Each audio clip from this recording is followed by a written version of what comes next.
بسم اللہ الرحمن الرحیم۔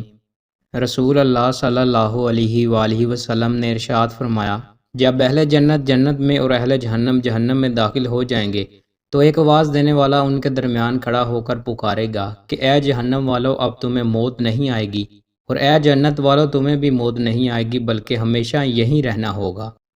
رسول اللہ صلی اللہ علیہ وآلہ وسلم نے ارشاد فرمایا، اللہ تعالیٰ اپنے بندے کی توبہ سے تم میں سے اس شخص سے بھی زیادہ خوش ہوتا ہے جس کا اونٹ مایوسی کے بعد اچانک اسے مل گیا ہو، حالانکہ وہ ایک چٹیل میدان میں گم ہوا تھا۔ رسول اللہ صلی اللہ علیہ وآلہ وسلم نے ارشاد فرمایا، اللہ نے تم پر ماں کی نافرمانی حرام قرار دی ہے، اور والدین کے حقوق نہ دینا اور ناحق ان سے مطالبات کرنا بھی حرام قرار دیا ہے، لڑکیوں کو زندہ دفن کرنا بھی حرام قرار دیا ہے، اور فضول باتیں، کثرت سوال اور مال کی بربادی کو بھی ناپسند کیا ہے۔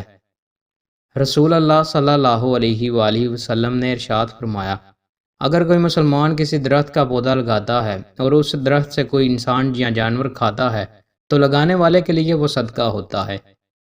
حشر کے دن 5 چیزوں کا سوال ضرور ہوگا۔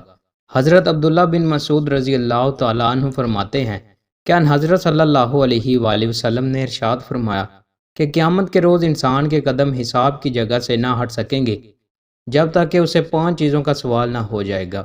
نمبر 1، عمر کا سوال ہوگا کہ کن مشغولیتوں میں فنا کر دی۔ نمبر 2، جوانی کا سوال ہوگا کہ کہاں ضائع کر دی۔ نمبر 3، مال کا سوال ہوگا کہ کہاں سے کمایا۔ نمبر 3، اور کہاں خرچ کیا۔ نمبر 5، علم کا سوال ہوگا کہ جو علم تھا اس پر کتنا عمل کیا۔